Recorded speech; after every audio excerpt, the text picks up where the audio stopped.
wrapping surprises.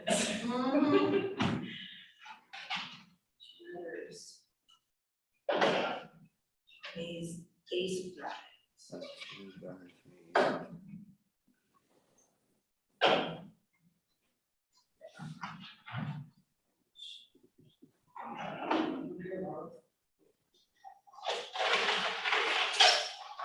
Yeah. You two have that other one? Oh, no. You know, they're not, Stop showing they're not, off. they can't be on Zoom. I know I haven't gotten the little notice either. I'm fixing to log in, or not log, just click on it.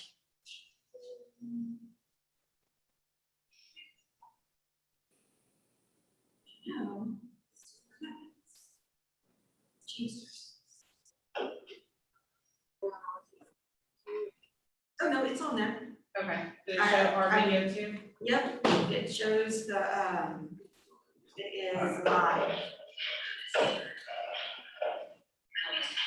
It just shows.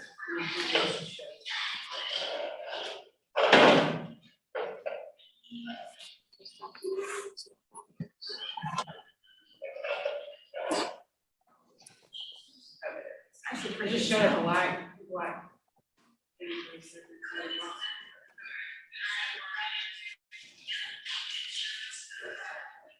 That's you, not happy. I have no microphone on.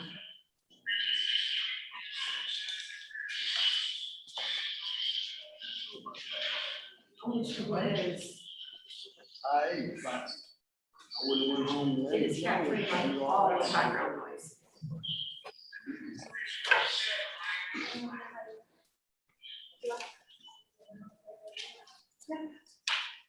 Did you?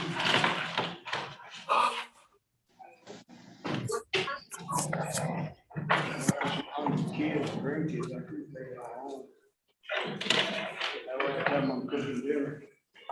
Randy, you know where you at? I mean, you know who I am? Wait a minute. She never started to feed. Bad. Oh.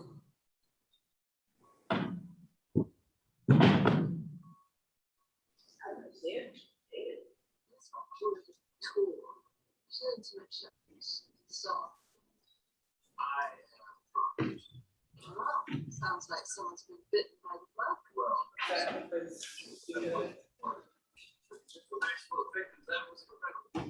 Hello, David.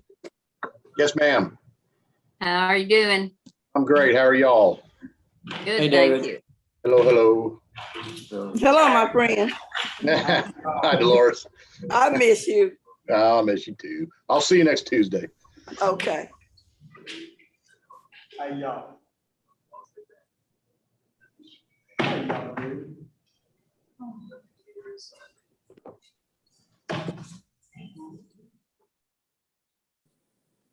Yes. The girls are Shut these windows.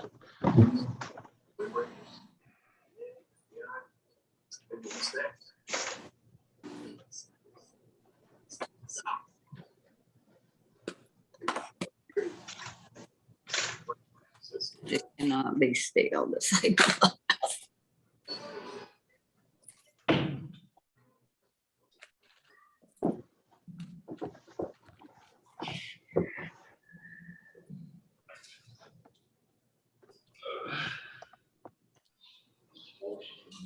Yes. I got a meeting with you. We have David, James, Carolyn, Dolores. Hey, Jay. Call home. Carolyn, Okay. Hi, Rich. how are y'all? Y'all zooming us? We're Doing well, zooming. yes, sir. Okay.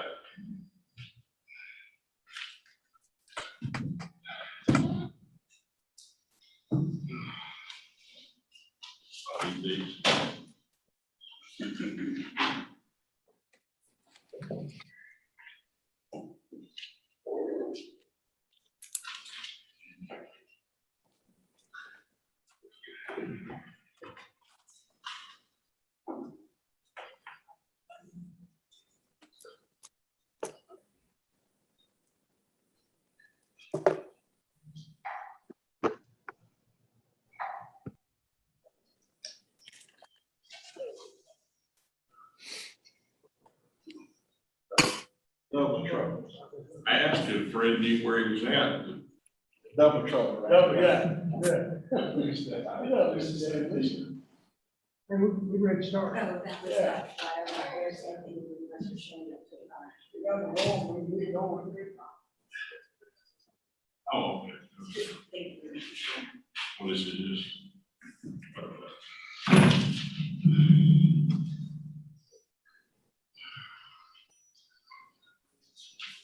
Fred, you need to zoom this one. You should zoom this one. Oh, no, I know you like that zoom. I'm gonna fill out another thing, so I get 3 extra minutes. I'm gonna fill out another thing, so I get 3 more minutes. Okay. He does that. Okay, Mayor. Why did you dress up for this? This is a workshop, Fred. We're gonna get a No, hammer no, and some it is. nails and stuff, our quads and our building stuff here. That's the first question I got. That's why I'm over the jeans and stuff. Robert's got his overalls. Has anyone heard from Marilyn? And I got a meeting this afternoon. I talked to her today, she said she's having quarantine, she's gonna do it for this. Yeah, she's gonna do the song. Okay. Marilyn, are you with us? I am. Here's Where- Marilyn's not Marilyn. Marilyn or? No. I don't see Marilyn. Okay, she may be here in a minute.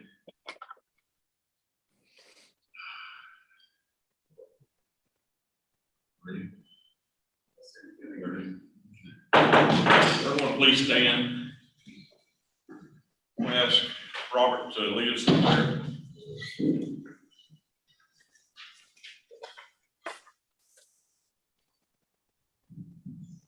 Most gracious Heavenly Father, as we stand before Thee, we stand humble, thanking Thee for being our Heavenly Father. Thanking Thee for being our Lord, our God, our Creator, and our Maker.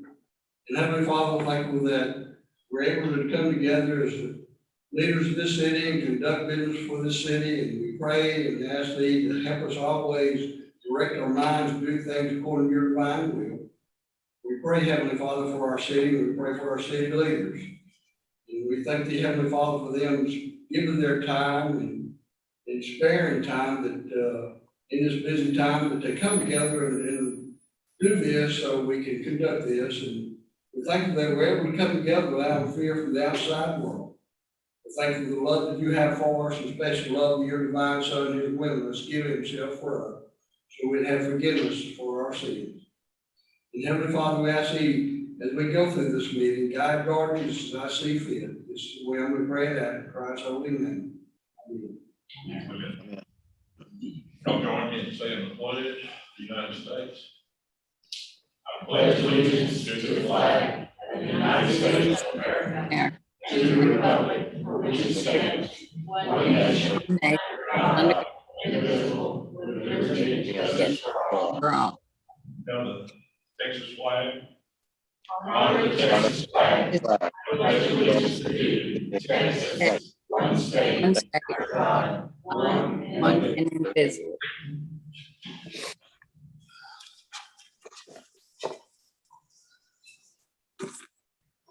Okay. I'd like the record to show that Danny and myself are here. James Franklin, Dolores Terry, and Carolyn McWaters are on Zoom. I see the attorneys on Zoom. Assuming that Marilyn is absent.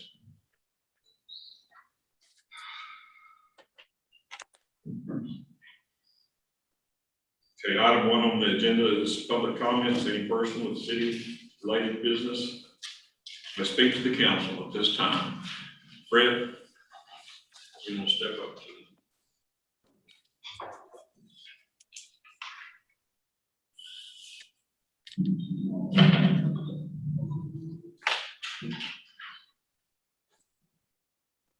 My name is Fred Carroll. I live at 403 Dudley Street here in Cleveland. And I, as a citizen, would like to bring some questions before the council. I thought Councilwoman Clay had asked for this to be a workshop. And she asked for a date, today's date was given. Just don't know what happened, but I thought it was gonna be a workshop. Another item I'd like to bring up, we have asked and thought how great it would be if our city would have some downtown upgrading, landscaping, painting, things like that. We had a gentleman step forward and ask his neighbors if they would participate in a landscaping project. This has been done. It's been completed in over 3 weeks. My question is, do we have a water meter yet? I don't think we did. Next thing, splash pad. We've been talking about a splash pad for about 5 years. Now we finally got it started, and I don't know where we are when I saw a picture that looks like we got something on it, but how many months is this taking? Next item on my list that I have a question about is the rail depot. Can we get an update on that? Number 4 is the fire station. I've been asked and talked to several people who said, what's the latest on the fire station? I said, I don't know. Could we have an update on the fire station? We had problems at our municipal ballpark, electrical. And my question is, has that been completed? Next item on my list is Civic Center. We had the freeze in February, we're in August, that's 6 months. You can almost build a Civic Center in 6 months. Wait a minute, maybe you couldn't because you'd have rain delay. No, that was all inside work, so rain wouldn't be a problem. These are the things I wish that the city council would answer for me. Thank you. Anybody else with comments?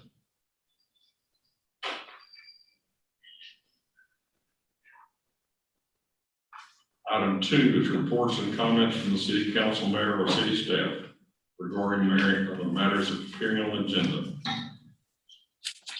Danny, you have anything to say? No, not at this time. Carolyn, No, I don't have anything. Thank you. James, No, sir, not at this time. Thank you. Dolores? No, sir. Okay.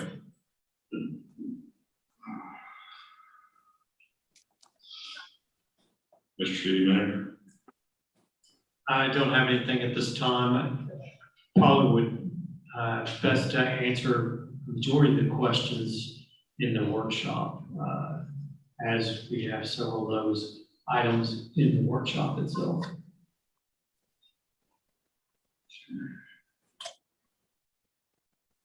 These are discussion and actions. Item 3 is consideration and possible action on the recommendations of Health Benefits Committee for insurance bids from the recent RFP and awarding bid for medical insurance for city employees and retirees for fiscal year 2021 to 22. Mayor, Council, we do have Gallagher on the line, but Council approved the request for proposal on medical options for the city employees. We do this every year. There have been a few years where we may have had a 2-year insurance policy, but for the last several years, we've gone out. Our broker, Gallagher Benefit Services, handled the RFP process and opened the bids on July 7th. Our current provider, Blue Cross Blue Shield, provided us a larger than expected increase. I believe it was in the 28th percentile.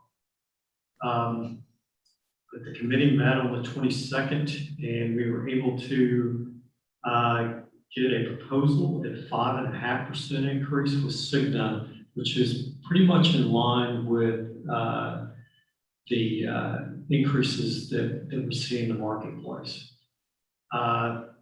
Plans are available from Cigna with the same 2 type plans that we have for our employees now.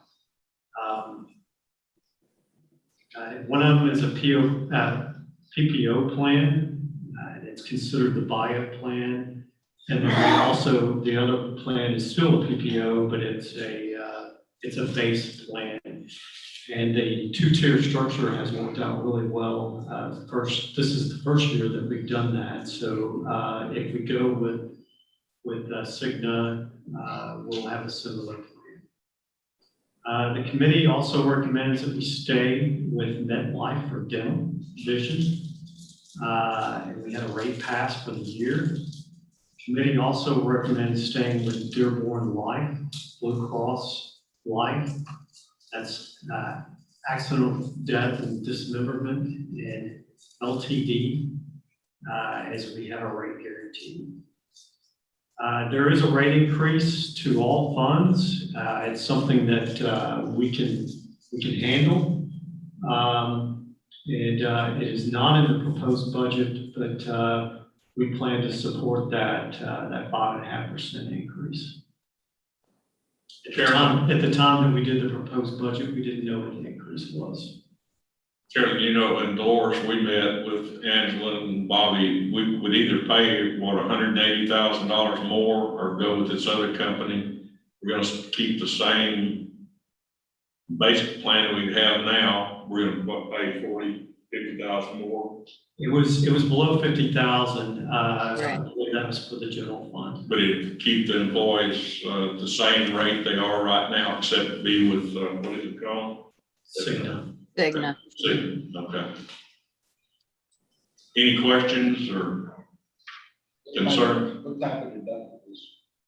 It'll be the same policy we had last year, the same, except we're gonna pay more, around 40,000 more, versus if we kept the same company, we'd be going to 180 to 200,000.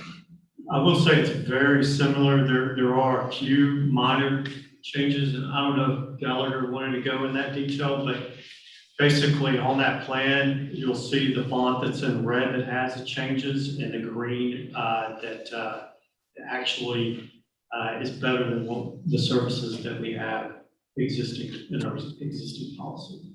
And I know I'm speaking for the committee, but I think Carolyn and Dolores and myself, we all agree that we'd like to keep the city employees at what they were last year and absorb the difference, but not take the big plan, $180,000 or $200,000 more. Yes, that's correct. But Yes. I just like to make a comment on that. I just like for you to make it known to the city employees that they have some really good insurance for what they're paying for. The company I worked for 35 years, they can't touch the insurance that we provide for the employees. So I think that's it's a win for the council, it's a win for them that we fire with employees. And I just want to thank the committee for doing that. Because a lot of companies will win with the, raising you're what you pay. We wanted to keep it because we need to be in line and to keep our people. And, and we just felt like to let the people, know that, we're trying to help them as best we can. Thank you. I will let them do this. Yes, and Mayor, I would like, Go ahead. Mayor, Carol. I'd like to say something. Yeah. Chuck, I want to thank Chuck and Gallagher for working so hard for us for doing this. And you have assured me that you will explain this to our employees and make it as easy for them as possible. And I appreciate that. Chuck, can you hear us? Absolutely. I wanted to mention, to follow up on what Ms. Waters was saying. Cigna also has put together a fund to help us communicate these benefit changes to employees. So we will be using that fund to send out communications to employees' homes, as well as hosting the, enrollment meetings and making sure that they understand that their insurance is changing from Blue Cross to Cigna, that the benefits are essentially the same plan designs, but they need to make sure that their providers are in network and that they've got prescriptions that they're getting filled, getting those, transferred over. There's a lot of things that people need to do when we change carriers. And so part of that communication process will be, once we, if we get approval, move forward with the implementation, is making sure we get those communications sent out to employees well in advance of October 1st. Very good. We discussed that. As Carolyn said, we want to make it as easy as we can, the transition. Council, have any questions? I'd like to make a motion, Mayor, that we approve the committee recommendations for this policy. I second it. Council, we have a motion from Carolyn, a second from Dolores. Any other discussion? All those in favor, right hand, or y'all say yes or something, so we, okay, Yes. Yes. okay. Yes. You got them all. Thank you for your time. We will Thank- be communicating with all of you. Take care. Thank you. Thank Thank you. Item 4 is consideration and possible action on contract for engineering services on the Stansel Expo project awarded to BRW Architects recently and authorized city manager to sign the contract. Mayor, council approved going out for engineering requests for qualifications and awarded the Stansel Expo Pavilion project to BRW Architects. BRW is also the architect on the Fire Station 2 construction that last time we met was at 95%, so it's on schedule. Total design phase for the pavilion is 20 weeks. Looking at the bidding phase being 4 to 8 weeks and building construction phase at 6 to 9 months. And we're really excited to have BRW design the pavilion. We're looking at cost, roughly 15% of the cost of the construction. So we're looking at financial engineering at $46,800. The contract is included. There were some minor changes that were made.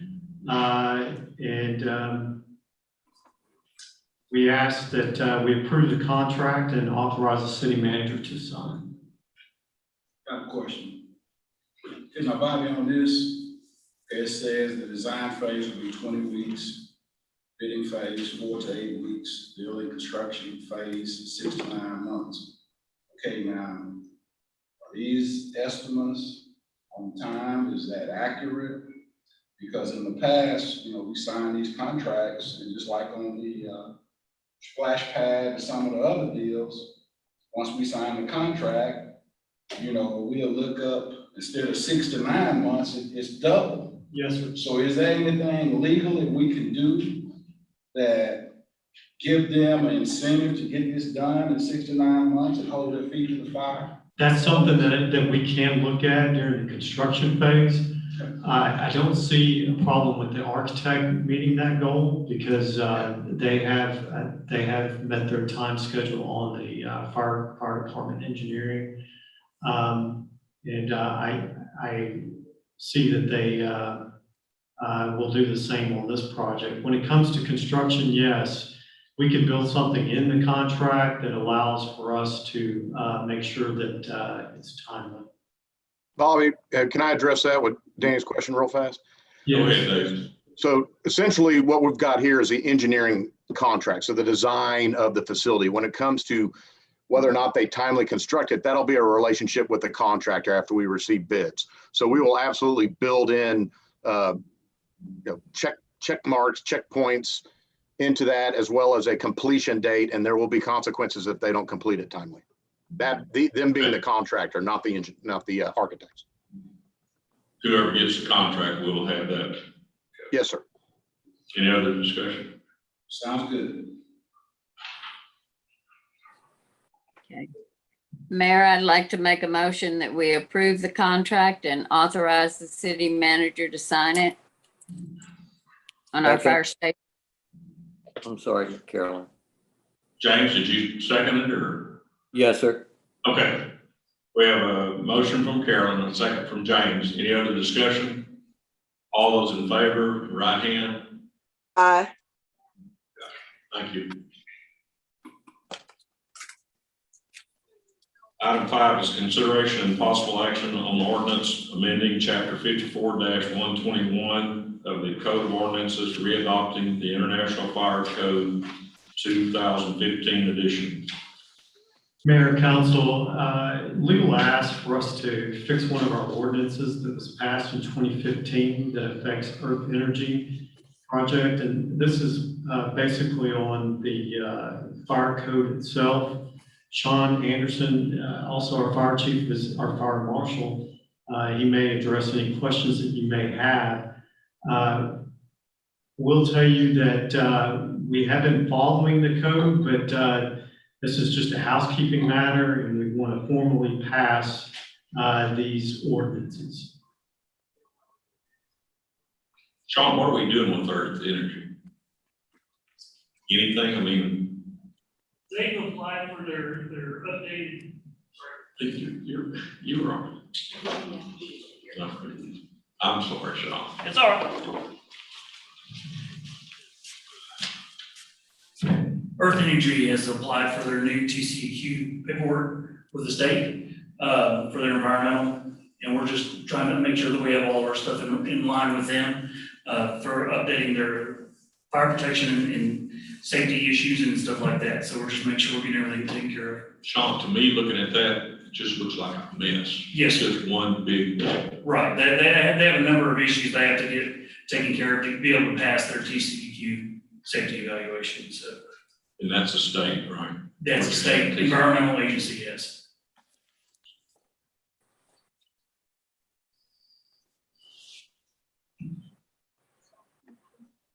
And I asked Bobby the other day, they still owe us a bunch of money. 700,000. Mayor and council, we're going to have a pretty detailed discussion about that next Tuesday in executive session. Okay, thank you, Dave. But there are no other questions to Sean. I make a motion that we amend, chapter 54 to 121 of the Code of Ordinances, readopting the International Fire Code of 2015 edition. I second. Go ahead, Carolyn. Did you second it? Okay, Dolores and I both did. okay. Hey, y'all flip a coin. You don't give it to Dolores, Carolyn? I'm sorry, what? Can we give it to Dolores the second? That'll be Danny made the great. motion, Dolores seconded. That'll be fine, Any, yes. any other discussion in the council? All those in favor, raise your right hand or say yes or no. Or Yes. Item 6, consideration and possible action on an agreement for general civil engineering consulting services with Brooks and Sparks Incorporated, project number 258-0003, and authorize city manager to sign the agreement.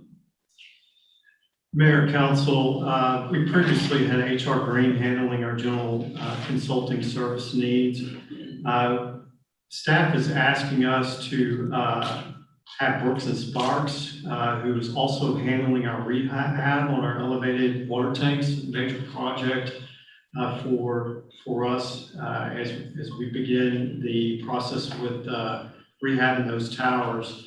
We're asking for him to have an agreement between the city for consulting services, similar to how we handled the HR Green contract. The scope of services and the contract agreement is included in your packet, and he's paid on an hourly rate.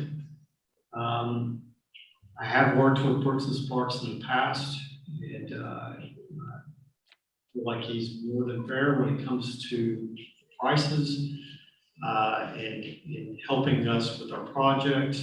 So we look forward to passing this. And one of the projects that we look forward to is the paving project, which will need some engineering.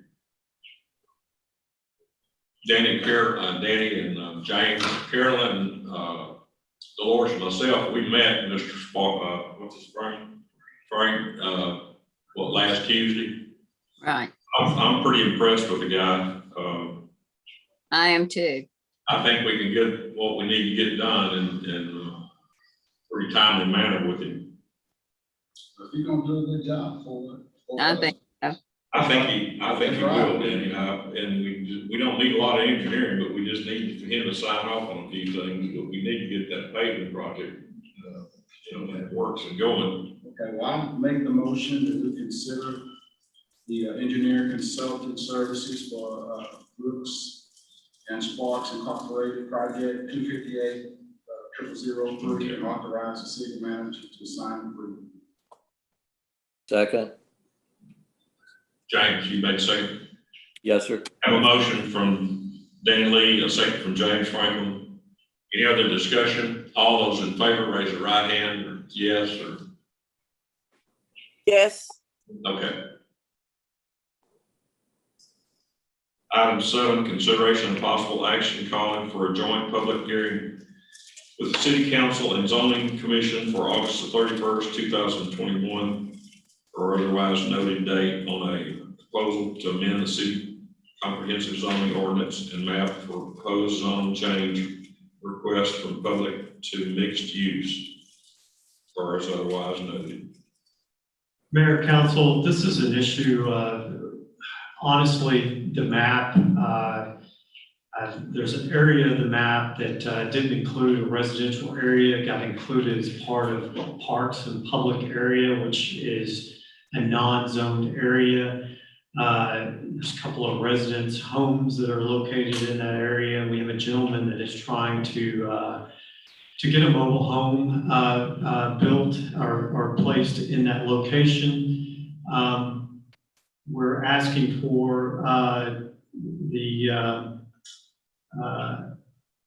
for us to move forward so we can have the zoning meeting, which would allow for that area to for him to build his home there. We're asking for approved ordinance to call the joint public hearing.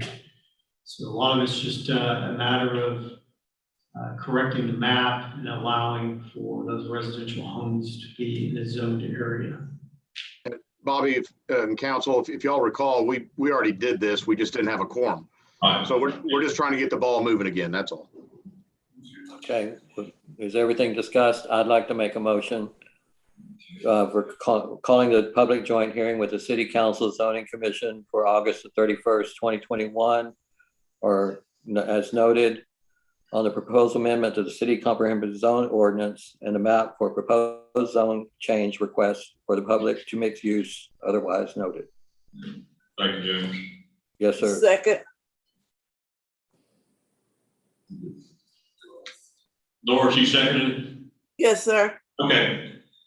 We have a motion from James, a second from Dolores. Any other discussion? All in favor, raise your right hand or say yes or no. Yes. Okay. Fred, this will answer some of your questions. Item 8, this is on the budget, capital projects update. Mayor, before y'all continue, I'm gonna go ahead and step out. Y'all don't need me for the budget workshop. But Bobby, if something weird comes up, just give me a holler. Otherwise, y'all enjoy your workshop. Thank you, David. Thank you very much. Thank you, David. Bye, David.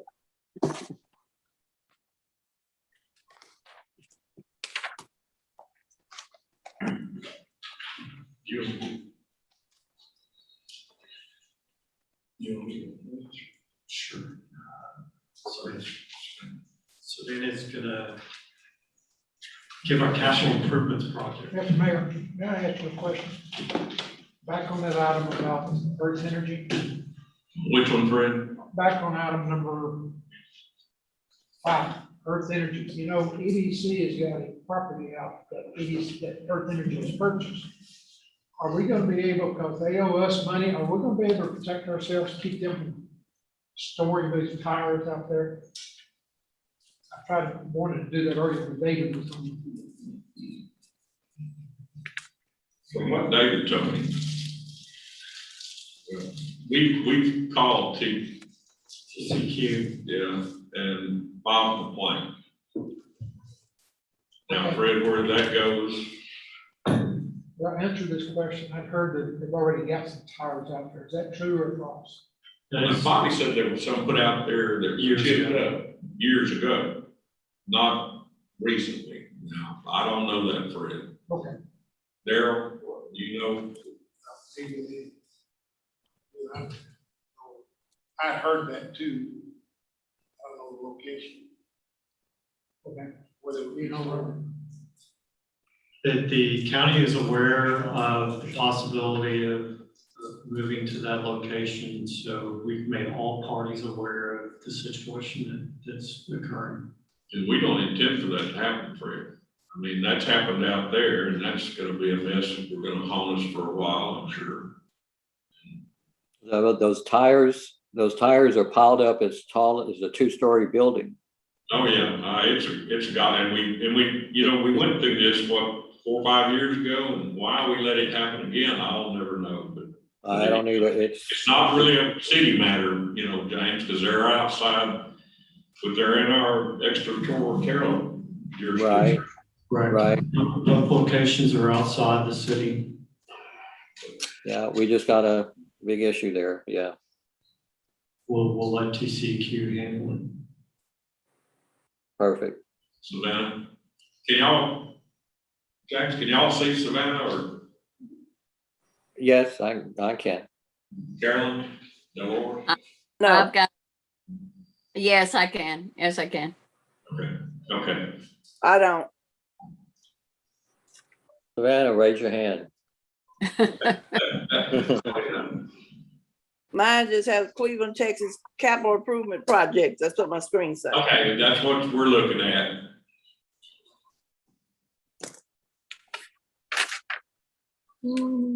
Go ahead, Savannah. Good afternoon, everyone. So we have put together a PowerPoint of the capital improvement projects and other programs and equipment that are considering or being purchased throughout this year.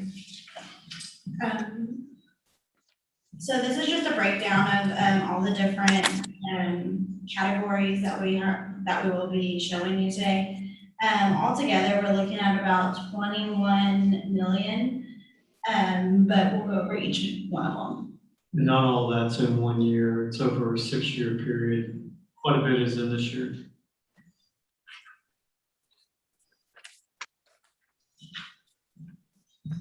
The amount being allocated for public safety is right around 12 million. We have the fire station, number 2, that is, we are being productive on at this moment for design and all the other beginning phases. Fire station number 3 will be proposed, and we have a few fire tanker, a fire ladder truck, fire pumper truck, a police evidence facility, and the replacement of the police generator. First, the fire station number 2 over at Grand Oaks. The fire station committee met in January 2021 and discussed options for proposing a new station. All the members agreed to an option presented to council on October 19th, a total construction cost of $4.2 million, and it includes a 2-floor, 3 apparatus bay, a 12,278 square foot facility with complete dorm build out. Currently, we will be paying for a portion of this with bond funding. Our engineering phase is 95% complete as of July 28th, and we are hoping ground break in November of 2021. Currently, our expenses are at $252,710 as of August 9th. And if you look at the slide at the top, you can see that the total budget being at 4.7 million, 4,701,250. And then you'll see the estimated through $425,000 that's actual cash that was put towards this project. That is in this year's budget. If we don't expend all of that, then we'll do a carryover and move that forward. However, we are at 95% of completion on the engineering. And in fiscal year 22, as shown here, we're projecting that 3 million out of the remaining portion will be spent. And next year, we know that it'll actually go over into the following fiscal year as we complete. So that's why we've got it split out. It's just an estimate. We expect about $3 million worth of construction in 2022, and then an additional 1.2 million. That number may change. That's just an estimate, but we know the project total is $4,701,250. That also includes the bond portion and the cash portion. Sean, do you want to tell us about, I mean, I know you've been in every meeting, I haven't been, about where you're at as far as, what do you say, 95% complete? So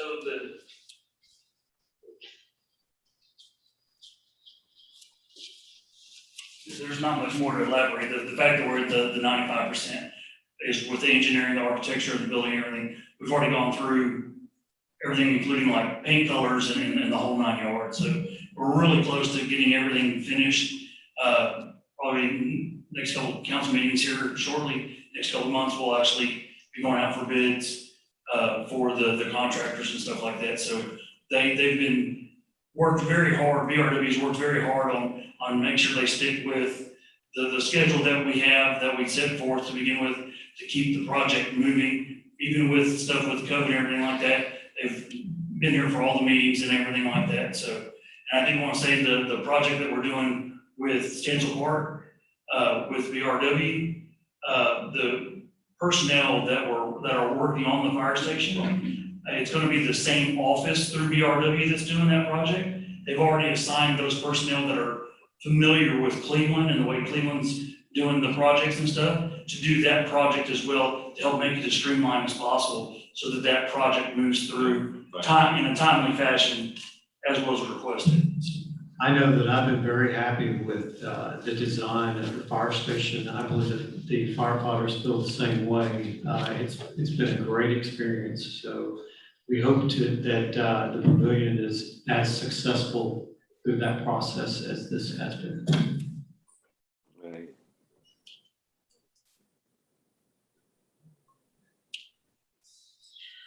The city and BRW reached a contract deal that will allow the city to duplicate the engineering from station number 2 for proposed station number 3.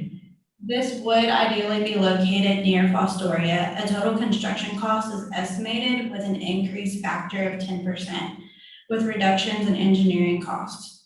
Current estimates place capital costs at $4,703,875. And we would need bond funding for this. So what we're saying here is by fiscal year 26, if we see the activity that with the development that we expect, that we'll go out for another bond and actually fund this project through bond funds. It's too large a project not to. However, we're not expecting any major expenses to the architectural fees. I did put a placeholder of $100,000 because it's you're dealing with the survey of the land and the layout, but the actual facility itself, all those details are in building 2. So we'll just replicate what we've done with building 2. I did talk to a developer today that has roughly 600 acres in the area of Fostoria. We've talked to him in the past. There's a possibility that some dedicated land off either Fostoria Road or State Highway 321, 105 would be available for the city.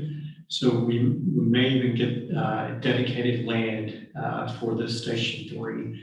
I am a little concerned about response times in our new neighborhood. So it is important that we have a presence on the west side. So we're hoping by fiscal year 26, we're ready to go with a new station at that location, somewhere in that location.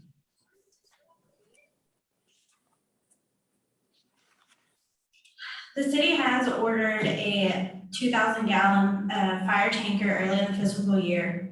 As soon as the funds became available, the truck it cannot be installed without its electronics, which is on back order.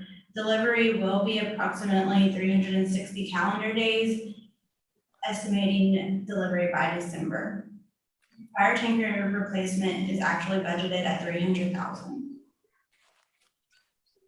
We budgeted 300,000, but it actually came in less at 279,000. So we do have a little bit of savings there. Delivery, it was stated the delivery would be approximately 360 calendar days. I thought a lot of it was COVID related, but that was the original timeframe for us to get the fire truck. And Chief, I'm not sure this is the actual picture of the fire truck. I tried to find something that was comparable, but I understand that you can see the chassis being built online. Could not find it, but the guys are keeping an eye on it. Fire tanker replacement, again, was budgeted at 300,000, so we did have a little bit of a savings there.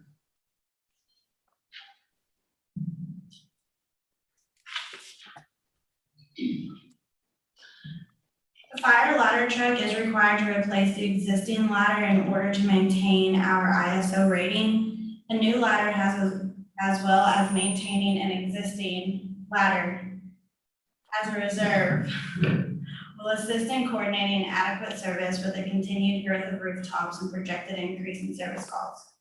The ladder is obviously necessary in allowing firefighters to reach higher locations, provides better vantage point for spraying water and creating ventilation, and an access route for firefighting and rescuing.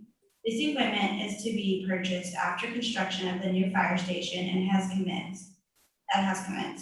This will be debt financed via a tax note and will depend heavily on development to support the purchase of this asset. We're estimating about $1 million that will be needed for bond funding for this. That's correct. And we'll probably do a tax note, and fiscal year 24 is what we've plugged it in here. That's our expectation. It may move. We can possibly move farther out if we have some delays in development, depending on how quickly really the west side starts to develop. I will say I've been pretty nervous through this fiscal year. Our existing fire truck had been in the shop for quite some time. We were able to repair the ladder. We were also able to repair the pump on that fire truck. Now, we do have other pumps on our pumper vehicles, but our ladder truck is fully functional. The ladder had always been working, but we had some problems with it sitting at the shop, so we got it back. We plan on keeping that. I know it's aged quite a bit, but the idea is once we get a new one, we'll hold the old one in reserve.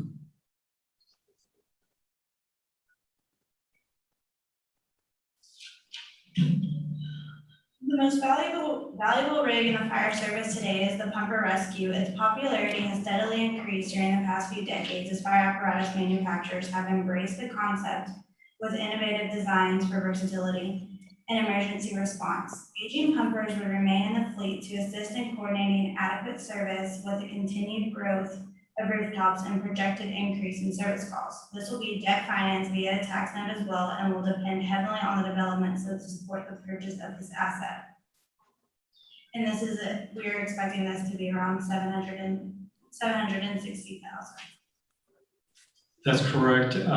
We purchased one of these about 5 years ago for, I want to say, 650,000.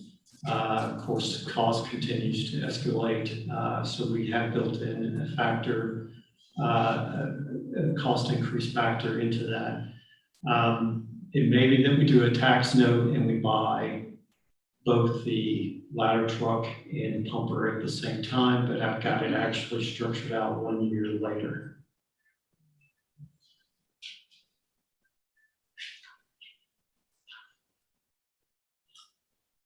The property evidence facility is responsible for maintaining the integrity of evidence and chain of custody of all property that comes into the possession in accordance with state laws, city ordinances, and departmental policies and procedures.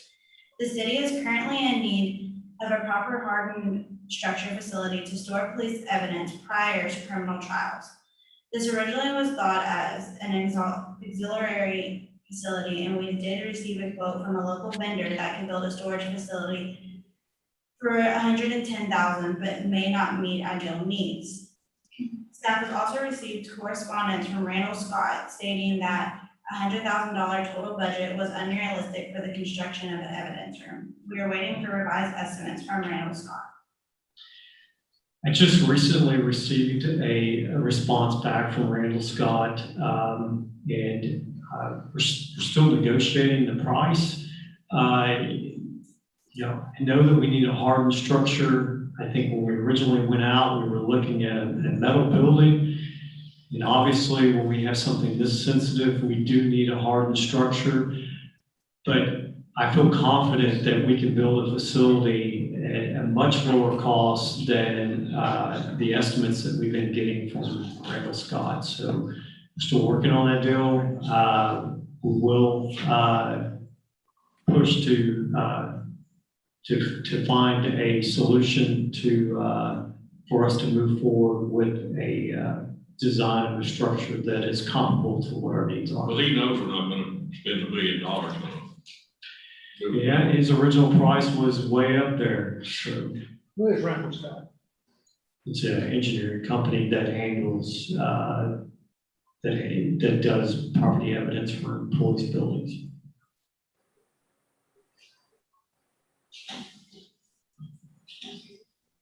Moving on to the police generator, the return on investment is higher to install a new generator rather than repair the one that we have. Staff assumes life expectancy of 30 years on both generators. We assume that the used generator will run for the remaining 10 years of life expectancy. Yeah, we had talked about this in the last council meeting, and we went ahead and approved the new one. I just wanted to show this as a description. We're looking at $150,000. That number has been checked by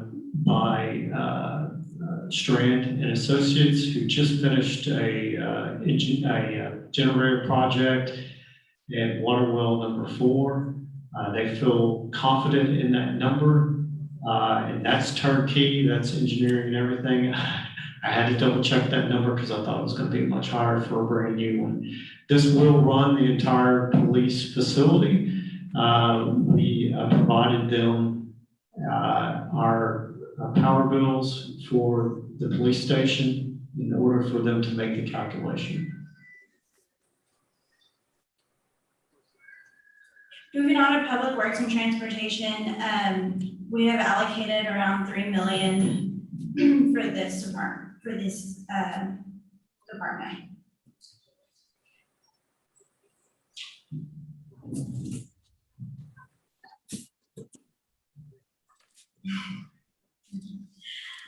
The airport runway lighting.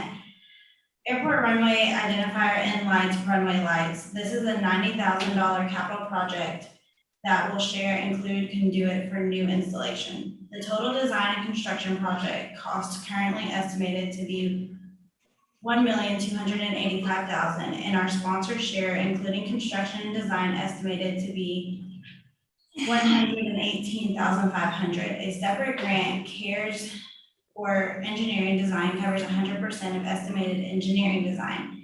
Any additional cost over the $100,000 will be at a 90-10 share. Sponsor shares of construction costs estimated to be $118,500 of the estimated $1,185,000.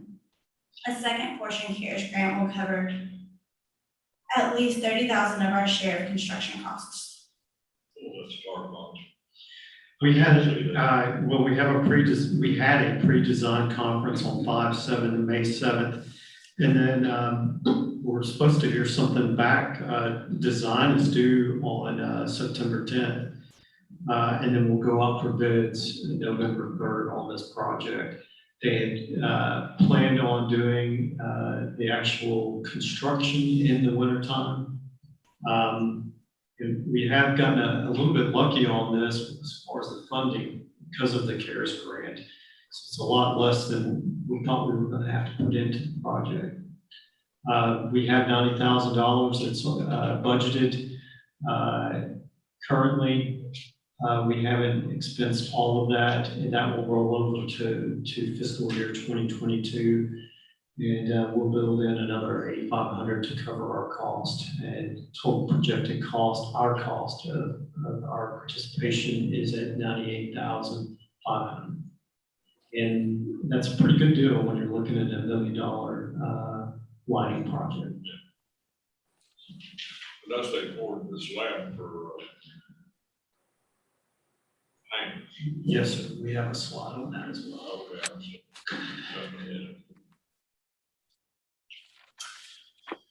To fabricate and install a double-faced illuminated pylon sign with routed section and channel letters, aluminum construction with work in stone for the airport signage. Sealed bids are planned in August, and we cannot get quotes without the bidding. Expectation is that the additional funding will be needed for top quality sign. This is not included in the fiscal year 22 proposed budget. Let's see. So we do have 27,300 that is in the budget this year. However,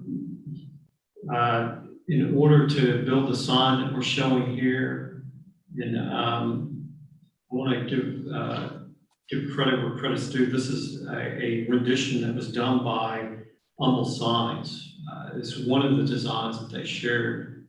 And it's a pretty elaborate sign, and so a decision would need to be made by council if you want something that elaborate, that was what was provided, or something less.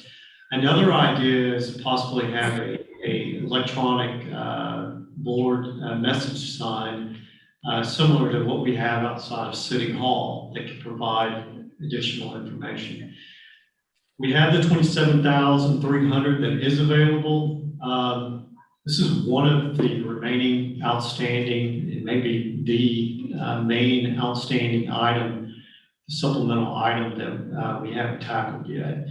And trying to, one of the reasons is couldn't get a dollar amount. And so we're going out for bid on this project. Personally, what they're stressed with that side, $47,000. And that's just my estimate because I don't have any numbers on that.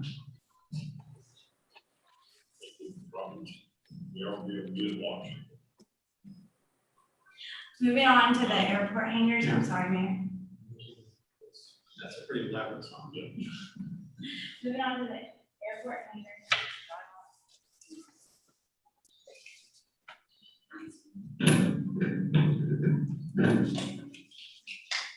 Jack Stevens and the city of Cleveland entered an agreement on cost reimbursement for relocation of hangar complex to be relocated at the Cleveland Municipal Airport.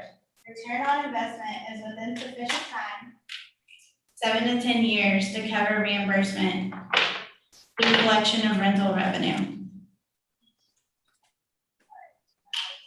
And then on the current status, we got a letter of intent of $256,000 towards the construction costs in exchange for the airport space until the cost of the project is covered.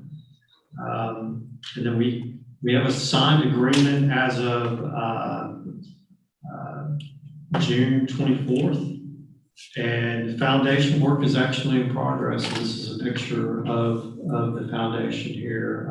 It had the rebar ready to pour. I believe they may have already poured somewhere else. Okay. There's two items in that 256,000 that were not included, so it may be a little bit more. And that's the asphalt apron on the hangar. And then there may be some potential drainage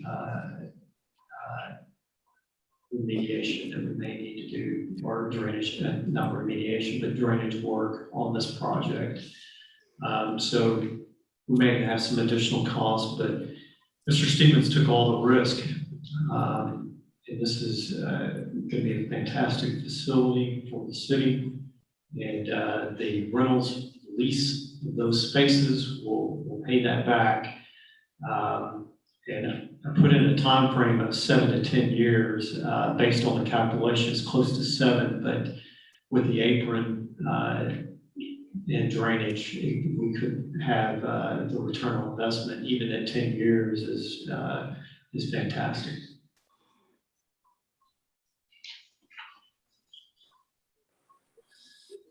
The Public Works facility is budgeted for around $50,000. An awning and fencing purchase orders are approved for security and protection of heavy hydraulic equipment. Originally, the budget included restoration of a secondary building. However, there is currently no need to pursue this portion of the project. The project originally budgeted at $100,000. It is now no more than $50,000. The budget amendment reduced the funding to secure the depot. The awning and fencing purchase orders are and have been approved. So $50,000 is still available. Basically, we have an awning that's going up to take care of our backhoe, and our jet truck is sitting outside in the elements. Of course, you know, when it's out and about, working for on projects. We have it in projects as needed basis, but when we're storing this, we want the life expectancy of those heavy pieces of equipment to be out of the sun and the weather as much as possible. We're always replacing hydraulics on the backhoe, as well as the great all. So this is a way to just take care of our equipment. And the fencing, obviously, we've had some security concerns in the past. We have put up some lighting there as well. We had a budget amendment that reduced it, and that's where we did pay for the depot itself from the funds that were originally available for that project. The paving overlay project, legal is now requiring us to have engineering on this project. Our current engineer reviewed our list and stated that only the first 2 to 5 streets listed will be completed under the current bond of $1 million. We've asked the engineering to scale to the minimum engineering requirements for a maintenance overlay, but we believe another engineering firm understands the scope of the project and can stretch our dollars for the citizens. Engineering services is placed on the agenda, projecting $100,000 every year thereafter using cash. So we closed on our bonds this year. We have $1 million that's available. And that portion of the bond is for 10 years, not to exceed the life of the overlay project. And then council just approved the consultant engineering, and we'll get right away on this project. I know that this is something that the citizens as well as staff have been looking forward to get a handle on our streets. So we do appreciate everyone's patience, and I can't wait to start this project. I also would like to state that on here, you'll see the $100,000 for fiscal year 23, 24, and beyond. We need to make sure that we stay ahead of our issues with maintaining our streets. And I know a lot of cities get behind on streets, and when they start cutting the budget, that's the first place that they look. We can't afford to do that. We've got to maintain what we have. So the $100,000 will continue to do the overlay project, but this $1 million that we've set aside will give us a head start. The Northside Boulevard is budgeted at around $1 million. EDC will fund the $1 million for the Northside Road development, including the survey of the property. Currently, plans call for a 90-foot width with the objective to open in time to handle the middle school traffic. We are currently waiting on the finalization of the land survey, and debt funding will need to be secured for the construction. Additional funding will be needed to be acquired due to the floodplain and proposed bridge. So the original estimate on here was $1 million to do this project, and the idea is that we would get with the landowner, and he would give us the right of way for this proposed road. You'll see the green line, and we really wanted the property owner to participate in the development of this project. And then the salmon colored line would have been what EDC was going to pay to complete. However, there's some drainage issues in there, and there's quite a bit of floodplain that's up there near the 59 frontage. And so even if we zone this property commercial with some sales tax value going back to replenish the investment that EDC would participate in. I do have some concern about how much retail, highway service, retail, how much could be seen from 59 itself. I still think that it's very valuable land. I could see a big box retail development in this location. And then beyond that, probably the best use of that land would be residential one, single family homes near the school. So it's $1 million, but we understand that building a bridge would cost an additional 1.3 million on top of that. So it's a matter of, EDC said that they would entertain the idea of $1 million, but that's not going to get us there. So we're still working on it. We have a survey that's almost wrapped up. We want to tie it into the work that's already been done with the school. And so as soon as we get those results and we acquire the right of way, we can move forward.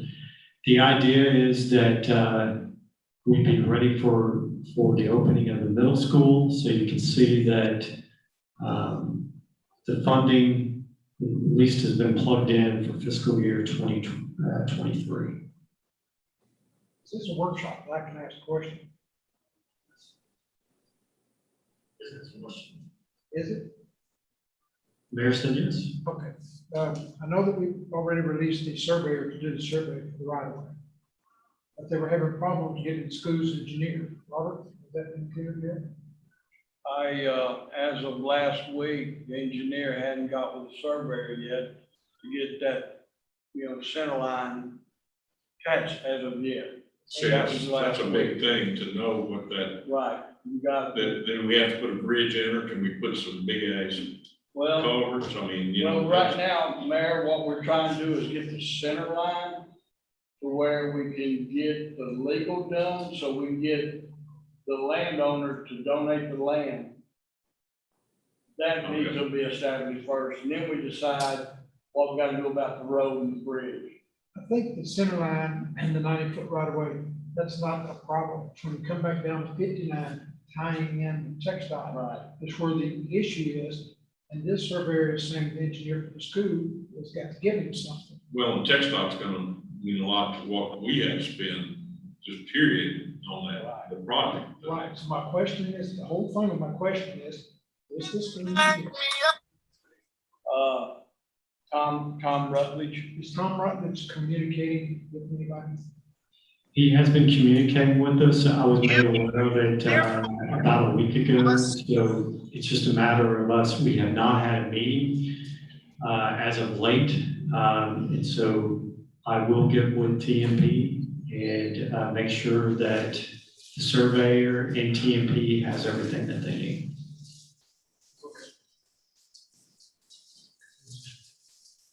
It gets scarier every time I look at it, but I still say it's.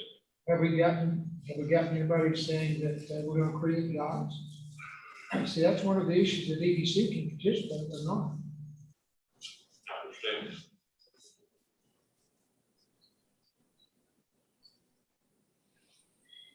Phase 2 of the downtown revitalization. The Texas Department of Agriculture has approved the award to support our downtown revitalization project, Phase 2, in the amount of $500,000. The purpose of this project is to provide economic development activities in the form of sidewalk improvements in the downtown area. This project will be funded through the Texas Community Development Block Grant Program. EDC has the match of $90,000, plus we have $29,600 in remaining funds from the prior phase. There was a kickoff meeting held yesterday, a pre-kickoff meeting. And the preliminary work has already been done by KSA as to the sidewalk, locations of the sidewalks. And this is something that EDC and EDC will be assisting with, and we'll sit down with them soon as we can on this project. We did have a short meeting yesterday.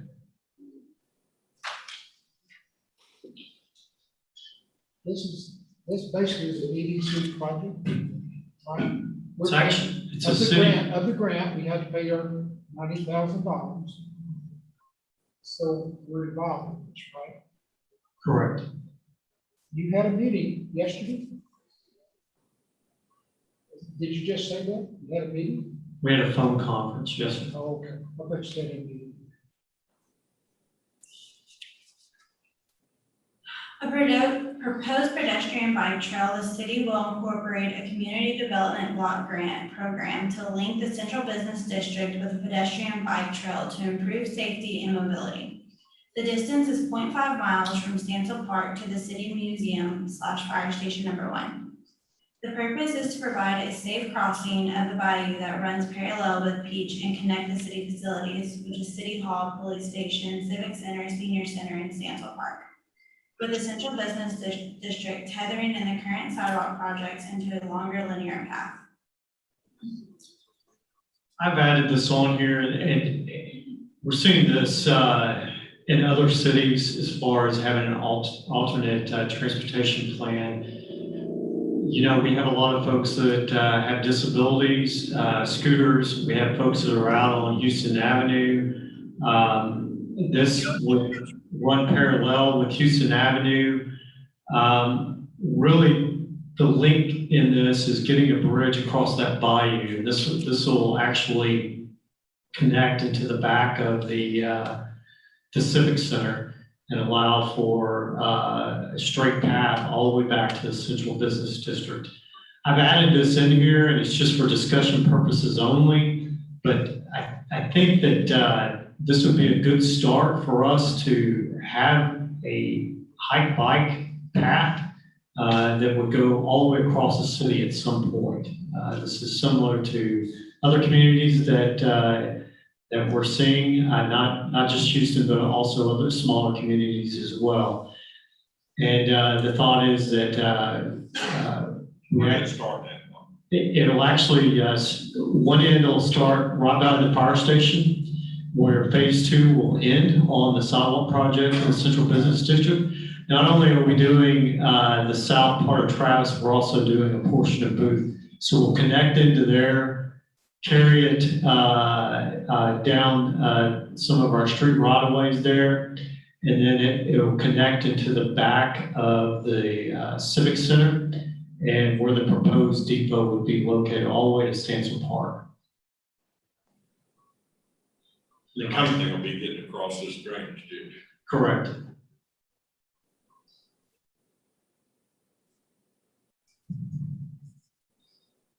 Moving on to the projects related to the customer service and utilities category, we're looking at about $4.9 million allocated to this category. Starting with the Beehive work order system, Beehive Public Assessment Management software was built to track work orders in a simple way The ultimate goal is to capture, preserve, and use data to make more informed decisions on a task or a job for a customer that can be scheduled or assigned to someone. Such an order may be form a customer request or create internally within the organization. This was installed on the computers on July 23rd of this year. Staff is currently entering in old work orders to get used to the system, and we are working with public management on mapping as we are needing the system is needing GIS address mapping, water mapping, and line mapping. We also have given access to enter code enforcement issues. The AMR meter project.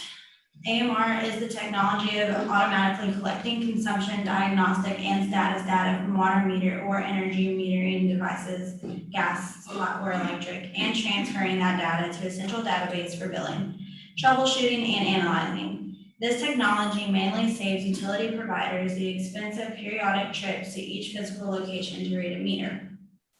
Currently, we are looking at finishing Kirbywood by the end of August to do a trial run for drive-by systems before we move out into the Pinewood Trails and Grand Oaks subdivisions. Aquametrics is also working on a quote to install 2,500 meters to determine labor costs, and also ENCODE to assign our project to download and merge Census Analytics. Aquametrics confirmed the order for our additional install equipment, so we can double down the install for meters for the Progress project. We will meet again in 2 weeks. Staff has been having scheduled meetings every 2 weeks with Aquametric. I just want to add one more thing on that. The AMR, we asked for 2 types of systems. One is a fixed base, which will attach to our water tower. Once the water tower is rehabbed, we'll get to that. We can put this fixed base system. We also have a drive-by system. At some point, we'll use both. Once the rehab of the tower is done, we'll put the fixed base on the Glen Park water tower. And then we'll still use a drive-by system on the west side in Pinewood Trails until we get an elevated tower at that location. The elevated water tower number 1, we have budgeted and scheduled rehabilitation of the elevated water tower number 1 and 2. Current estimates on the rehabilitation of both towers total $1.1 million. This is a 100,000 gallon riveted steel elevated water storage tank. The structure was built by Chicago Bridge and Iron Company in 1936. The rehabilitation should keep the tower in good standing beyond 2042. The publication has been sent over to the newspaper. The first publication will be presented on 8/12 in the newspaper, and the second publication will be on August 19th. We will have a pre-bid meeting on August 25th, and the bids are due back at 2 p.m. On September 2nd at City Hall. And City Council meeting we will award at the City Council meeting on September 21st. Elevated water tower number 2. This is a 400,000 gallon elevated storage tank that was built by Pittsburgh Des Moines in 1965. The high water line is 132 feet. The low water line is 100 feet. The tower is in the overall fair structural condition. The exterior coating system is in poor condition and not providing adequate corrosion protection. There are areas of minor, moderate, and severe localized general corrosion present. The interior protective coating system has reached the end of its useful life and is ready for replacement.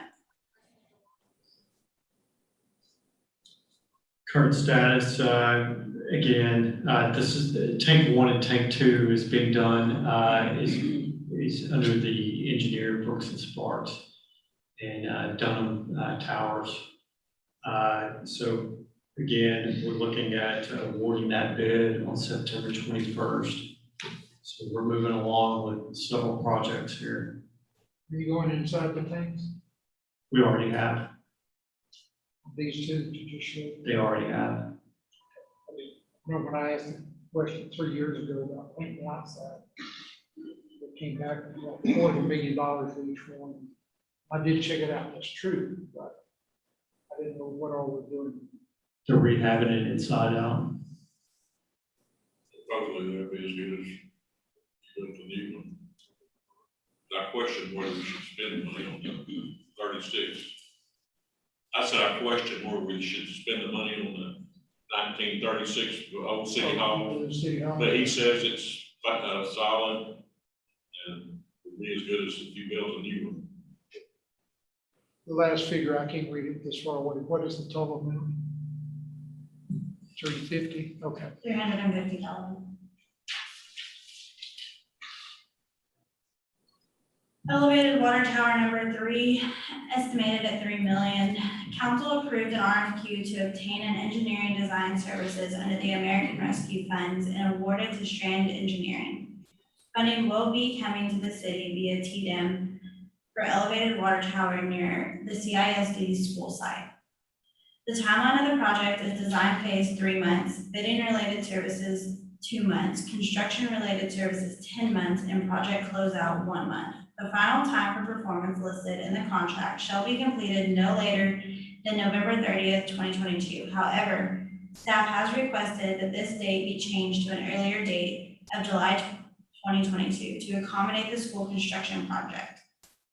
There was a Zoom meeting held with Strand on August 4th, and the next meeting will be held on August 11th. The city is also working on the items they have asked for in emails on July 27th, and public management is helping with water lines and size mapping. Again, this is the brand new water tower. We're hoping to do a composite tower, but we're also looking at the possibility of different types of water towers. Obviously, we want to get the best for our dollars. I would like to back up to the elevated 2. I also provided a sheet on the capital projects as well.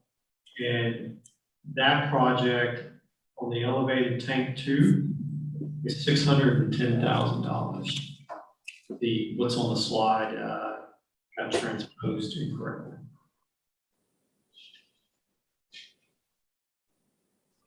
It says 350, it should be 610.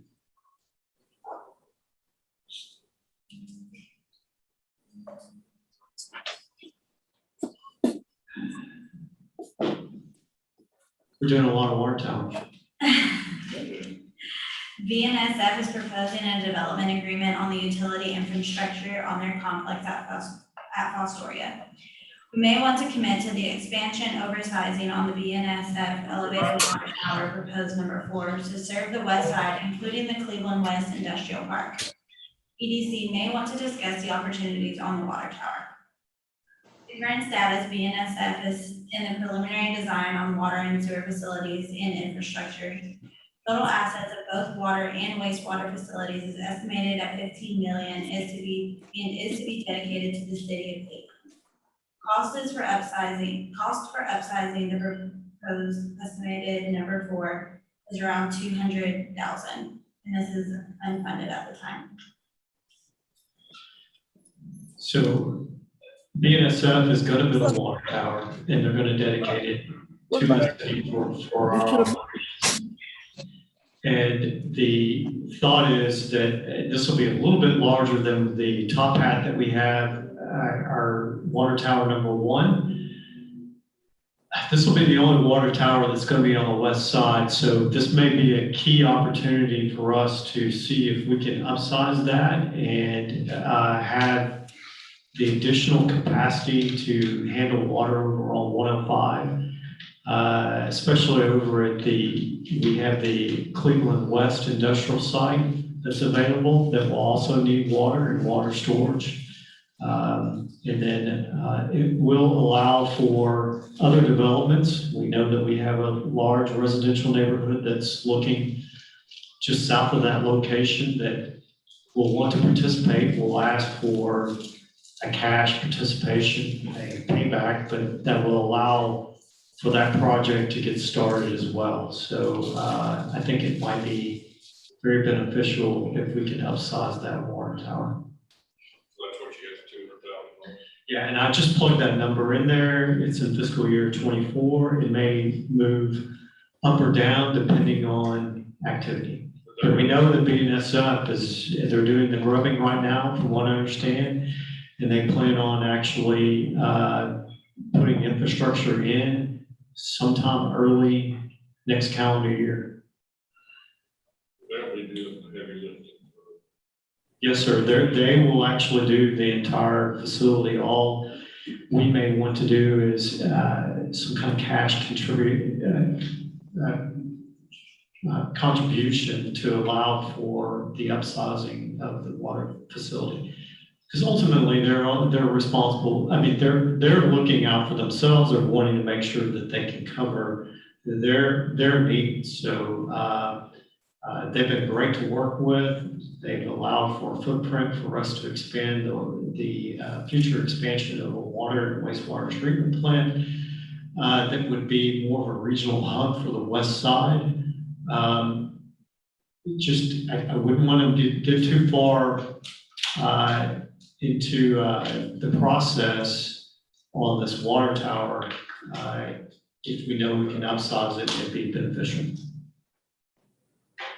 You want to pick up the sewage treatment plant on the other side?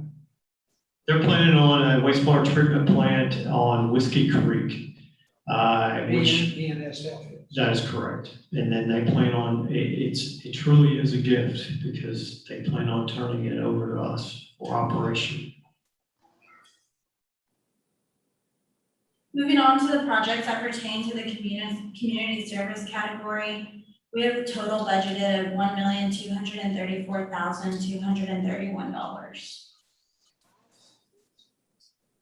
The Civic Center rehabilitation. During the winter storm, the Civic Center had a pipe break that flooded the entire facility. We began remediation immediately using our disaster contract.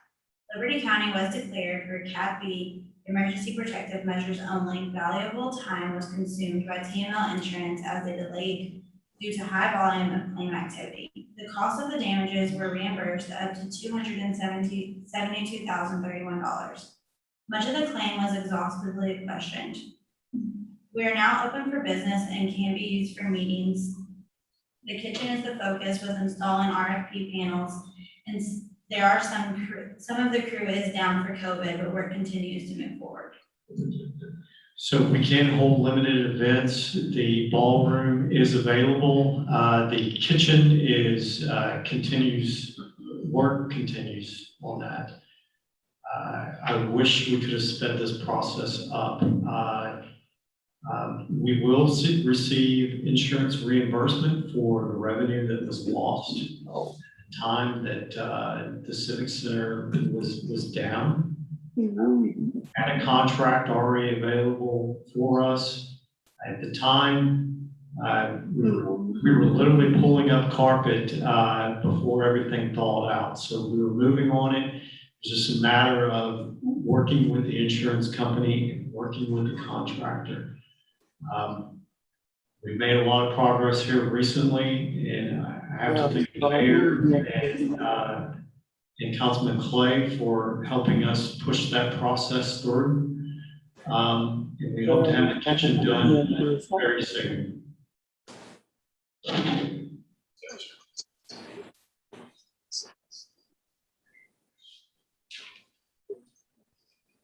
You know, I'd like to see us think about, and I know, but I think we need to think about a generator for that. Civic Center. He's going to move to. Moving on to the splash pad. We will have a variety of water features from the water buckets to ground sprayers and fountains. A familiar feature of the splash pad will be a smaller replica of the City of Cleveland water tower that you see on East Booth Street. Campbell Park also has additional amenities, including a playground, picnic tables, basketball court, and a small walking trail. Funding was approved on January 28th, 2021, and engineering was completed on April 16th, 2021. Rebar and concrete work was completed on August 6th of 2021. Currently, the expenses are at $87,349. However, the total budget for the project is $174,696. We had periodic discussions with the contractor on the project and trying to get it sped as quickly as possible. We want to do it right. We don't want to make mistakes by rushing it. Obviously, we have not rushed this project. If I could get it out sooner, I would do it. We did keep the contractor. The contractor kept us informed on his progress. We do know that there was some parts for modular pieces that were delayed on this project. However, here in the last 3 or 4 weeks, we've seen a lot of progress. And we expect it to continue to move. He's able to have his entire crew or a crew working on this project. He was working over in Dallas area on another project. And I was told as soon as he had that wrapped up, he would send a crew over here, and they have gotten busy. There's been a lot of progress actually over the weekend. We want to take a picnic table, some food, probably. We have ordered picnic tables over in Stansel Park. If we need to move some over there, we can do it. However, we haven't done anything else on this location.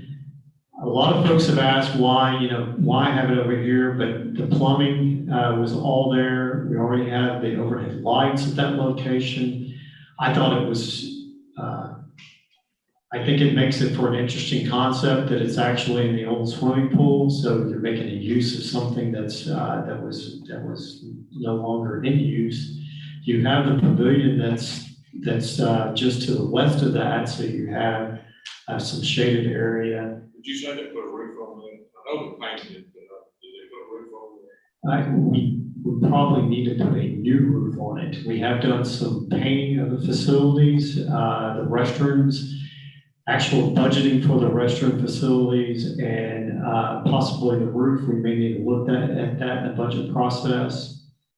The thought is that we finish out the rest of the pool footprint with maybe a putt area or additional playground area. Just making use of something that we haven't been maintaining. So bringing new life to Campbell Park as well as the old pool facility.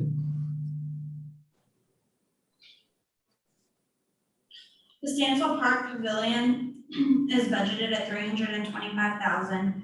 It has served the community for generations and now needs attention as it warrants. It has been proposed to build a multi-purpose event center within the current grounds of the park. The facility is to be rented out for public or private events. A new multi-purpose arena at Stansel Park, in turn, will expand services and generate additional revenue through user fees. Currently, BRW is proposing a structural stick and slab, pre-engineered structured building. They have reached out to 4 companies so far to get ready. We will need a concrete slab for the pavilion, CMU block walls, concrete floors, and we hope to save the tree by the existing structure. Holding engineering costs to be no more than 15% of the total budget. BRW's first contract was at $65,000, but they were able to get it down to $46,800. This will be at the old, the location of the old senior building. We're hoping that we reinvest in our facilities, in our park. Stansel Park is a great amenity. It just needs a lot of attention. And this is basically, we kicked this off. I have a rendition here. It's probably not what will be built, But kind of give an idea of what we're looking at. It's more than just a pavilion. It would have some outdoor seating. It would coexist with the food truck events that we have on Thursdays. I'd have a restroom and a kitchen, a small kitchen in it as well. The idea is that you could use this facility for barbecues, crawfish festivals, things of that sort. Whoa, onto the. Whoa. Moving on to the sports park FEMA lighting, the city filed claims with FEMA on damages from Hurricane Harvey. All of the claim projects have been paid and completed with FEMA, Texas Department of Emergency Management, with the exception of the Cleveland Sports Park. That project was only just obligated and awarded to the city in January 2020. The damage to the park is significant. Dolores, Yes. were you saying something? I'm sorry. No, sir. Okay. Are y'all catching all this? Carolyn? Yes. Dolores, Yes. James? Okay. Yes, sir. Go ahead, so then. I'm sorry. The damage to the park is significant to the original value of the facility. Engineering costs are near 25% of the entire project cost, plus the city's match is 10% of the project. There was a project meeting on August 10th, which is today. Hardship payment request number 1 to TDM was submitted on July 27th of 2021, and the projected completion date is December 7th of 2021.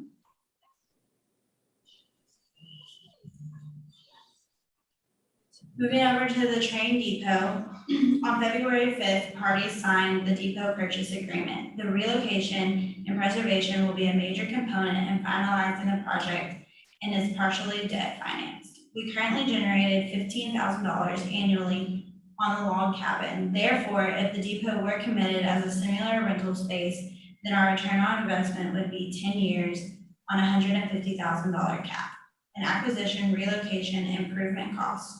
These are basic assumptions. Additional funds will be needed to improve the structure. The city now owns the structure. RFQ publication in the Vindicator was on July 22nd and July 29th, and the bids will be opened on August 12th. This is to be located between the Civic Center and the Senior Center. We also added, I added on here in red, the $100,000. I think that we're to actually do this project, we have the bond funding for it, but I think additional funding will have to come from supporters out in the community. We're hoping we can find that to finish this project out.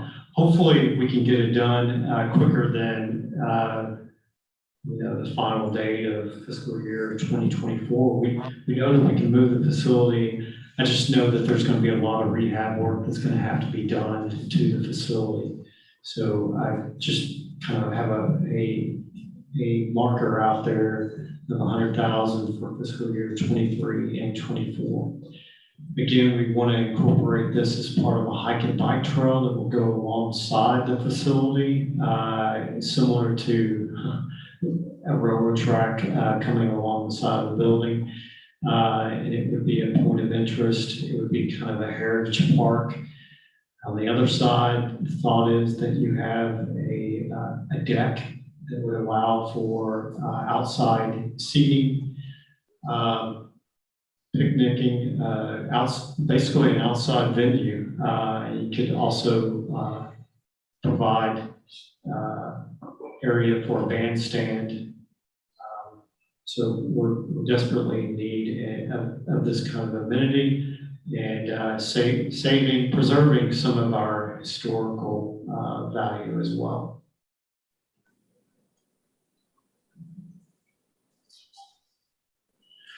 That doesn't cover all of our capital projects. I know that there's some items that are just left off this, but I wanted to hit the high points. We'll continue to add on to the capital improvements project, make changes as necessary. you may not have seen a project that was in here that you would like to see, and for us to track, and please let us know. We would be happy to do that. We know that we have some additional equipment that wasn't added in here. We'll cover a lot of that in our budget, proposed budget, but things like dump truck, mini excavator. There's some equipment that wasn't added to this. Of course, it's supposed to be a capital improvement project, but we do have listed key programs and equipment in there. And sometimes some of this major heavy equipment is a big financial move for the city. And so we want to budget that, we want to track it. Sometimes it makes sense to add those pieces of equipment into a capital improvement project. Things like the ladder truck and pumper truck. Ladder truck, almost $1 million. That's a huge capital improvement project, even though it's not necessarily a facility or the true sense of a capital improvement project. So let me know if there's anything else that you feel that we need to add to this. Again, this is our first step with the capital projects. We've included the items that are in this current budget, as well as items that we foresee all the way out to fiscal year 2026.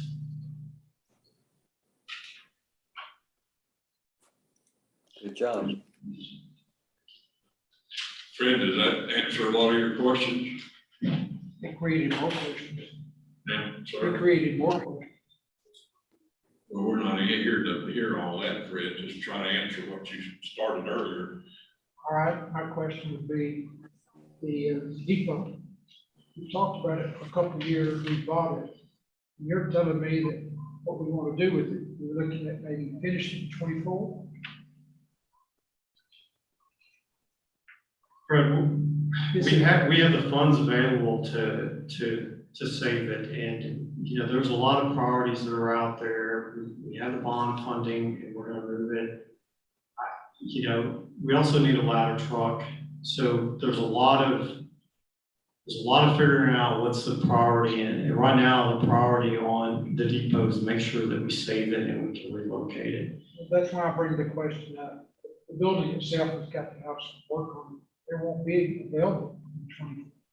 So could you not build a depot, get it structurally sound and in order, and then maybe the jogging trail be brought to it later? The jogging trail would come from a different pocket of money, so that would come from a CDBG project. And so those funds would come ultimately from HGAC or TxDOT, so it would be a grant project. Yes, we want to make sure that we move on these projects. I understand moving forward and progressing. We have a lot of projects that we're working on, and it's a matter of balancing them all out. I want to make sure that we have enough cash available to do other projects, paving.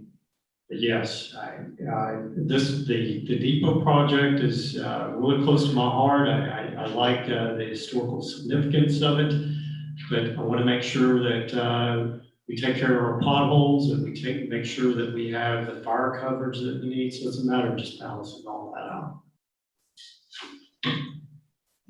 Mr. Mayor, you asked me if I had questions. You should never ask me that question. Do what, sir? You asked me if I had questions. You should never. No, I wasn't asking you. I just was, I think some of that did explain it, but that's not what we're doing the budget, and that's gonna be where we decide whether we do the trailway or just how we spend all of our money. Well, I mean, one of my questions was about the water meter, the 2 months we're gonna have it. Is that because we don't have the employees? Well, we've had a lot of them out with COVID. I know, but there again, how Bobby many answered that. different crews do you have that can set a water meter? Just I do not have a crew right now that can set the meter. They're out with COVID. Okay. And we do have we have done the locates. Last I checked on the water meter, and I really want to help out Mr. Johnson and the businesses that are located. I think it's a fantastic partnership of getting that meter over there, and we want to make sure that we're supporting that landscaping project.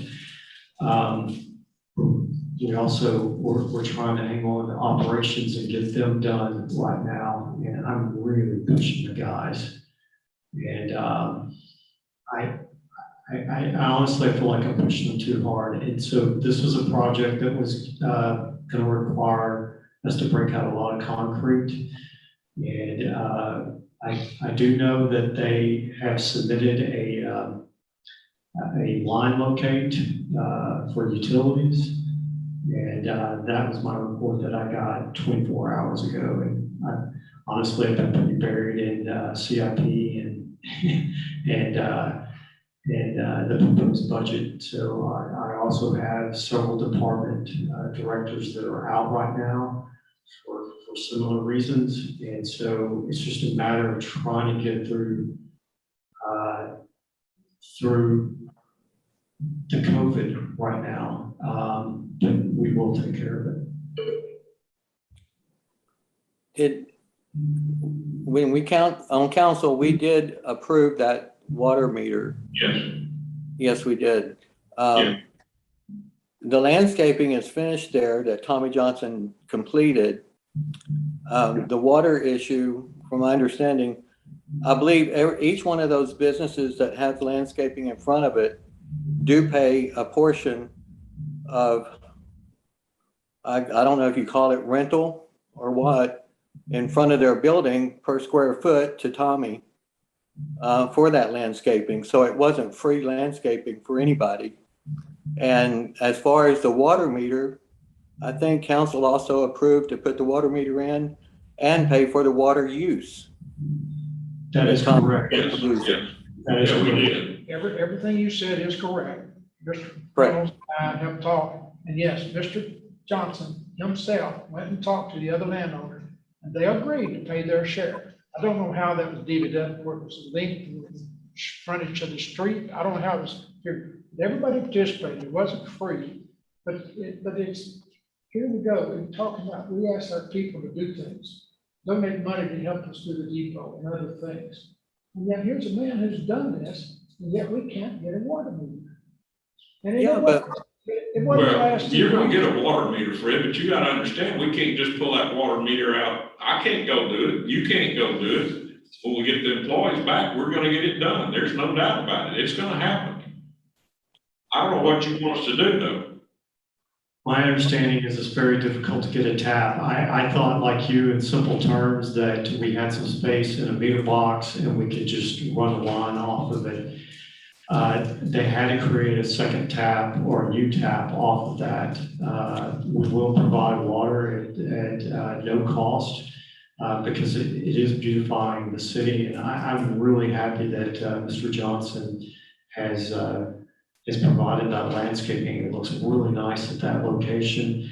I'm sorry that we cannot get the water to them immediately. We're dealing with basically a COVID crisis right now with our crew, and we're just trying to get past that. And once we do, we'll get that meter taken care of.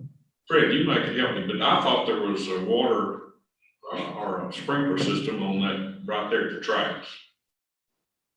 The meter's already there. They can't just come off there with some. Yeah, this is a block away from there. He's not on the railroad track location. Thank you, City Manager, for explaining that, because we're talking something pretty big ways. You want to use a meter track, you're gonna have to cut up a lot of the street to get to this. There is a meter sitting there in the sidewalk that serves the tenants. Yeah. And I understand that. He's already broken the asphalt. You have to go out into the street and cut it. I can see more work there. I'm sorry, I just have trouble with how we proceed doing things. Yes, we've got COVID, I understand. Also, I also, Fred, I agree. I also have problems with that. What I don't understand is we're paying for the water and giving him free water, but yet to get landscaping downtown, each one of our businesses has to pay for their own landscaping in front of their own building, but yet we give them free water. Wait, you're saying something wrong. You don't have your facts straight. Yeah. No, I talked to Tommy. The water meter's there to supply the landscaping for all the tenants that paid for it. Everybody paid for that. Yes, I know. It's a shame that tenants have to pay for their own landscaping that we should have done for them years ago. That's what I. Hey, we're not here to discuss that tonight, guys. Let's move on. This is, we're in the budget workshop right now. We can move that to workshop. Thank you.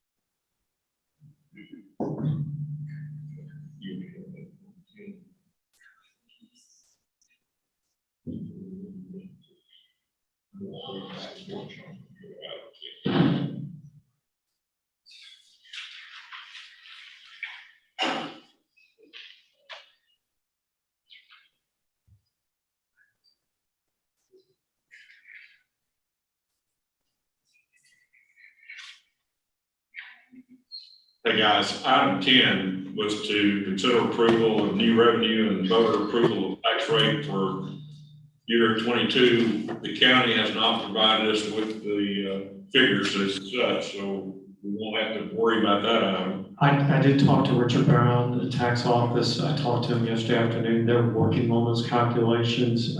It's a pretty detailed calculation with the truth in taxation and plugging in the numbers. We've been going back and forth with the tax office as well as the appraisal district. Everybody's working hard to get those numbers.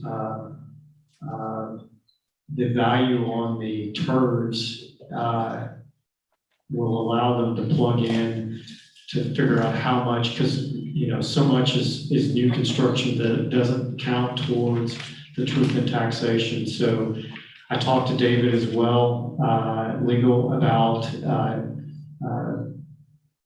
actually tabling this for Tuesday's meeting.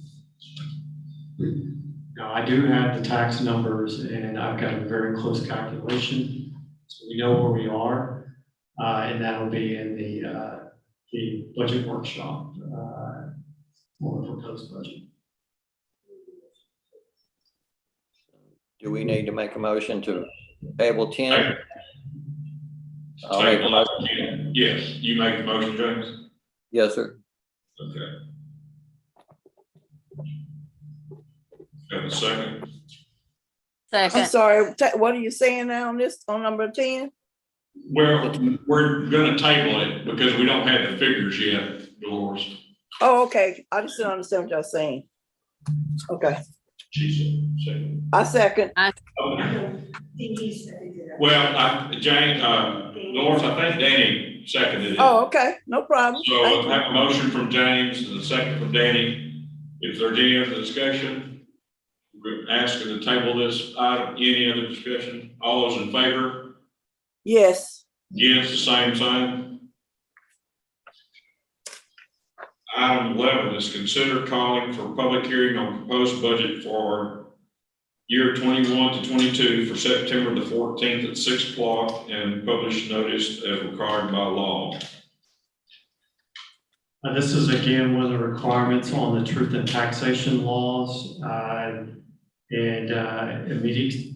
This meeting notice will be published in a newspaper not earlier than the 30th day before the hearing. This item is formally approved. The date of the public hearing of the proposed budget is scheduled for September 14th at 6 p.m. This was all included in the budget calendar that council had adopted, I believe back in May.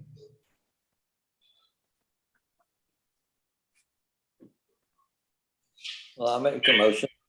Let's go ahead. If you got discussion, go ahead. No, James, you made the motion. Yes, sir. I'd like to make a motion to call it the public hearing. Carolyn, you second that or? I did second.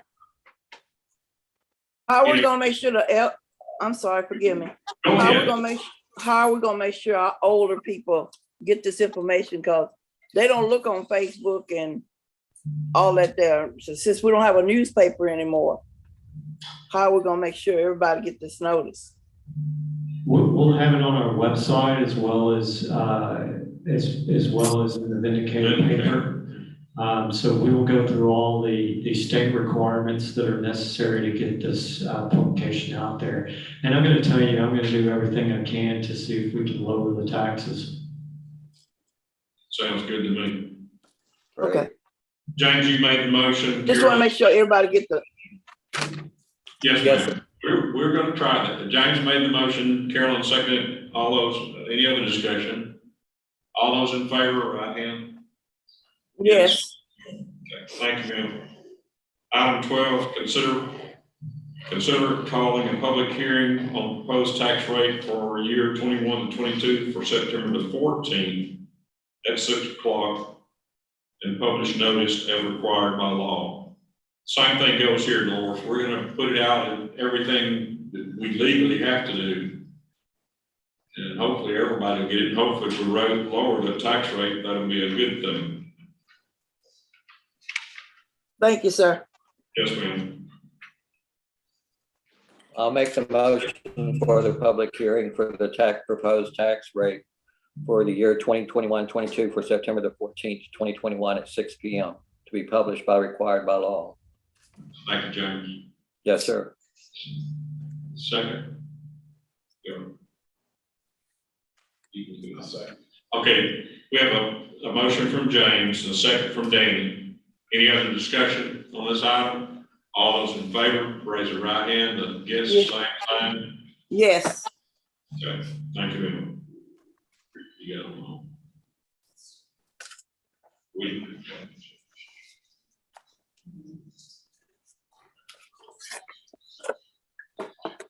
Anything at this time? Do we want to get into the budget more or, I suggested if, you know, most of you have heard what we've got planned or what Bobby's got out for us for the budget, think about it and then us meet again. And remember what we went over is the capital improvement plan. And so the proposed budget, we have some slides on it, but we have 4 meetings planned for the budget workshop. So if everybody wants to come back with fresh minds and fresh questions, then we can schedule that for Tuesday. We did cover a lot of the capital improvements. Sounds good. How does that sound, Council? And we meet again when? Next Tuesday. Next Tuesday? Yep. I make a motion, we can do that. Do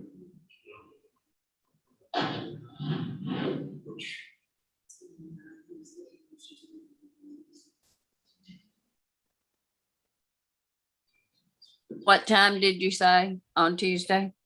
Well, they said 6, but we can make it whenever we'd like to. I'd rather have it earlier, but now that's up to y'all.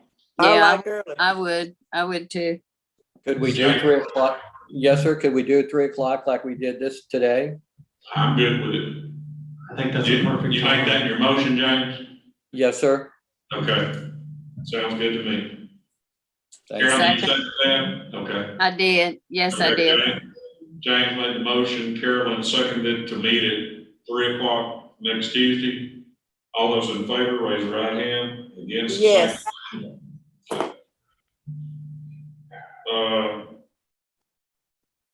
We don't need the executive session. Do we even have to do anything with that? No, we don't have to do anything. I may have an executive session item for next week. Okay.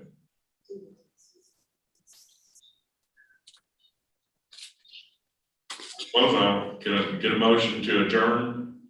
I make the motion that we're adjourn the meeting for today. Thank you, Doris. Second, Doris made the motion, Carolyn seconded, all those in favor? Yes. Ready on that, all those in favor, aye, against? Yes. Thank you. I appreciate you. it. Mr. Mayor, I'd you. just like to tell you, you did a great job. Thank you, Dolores.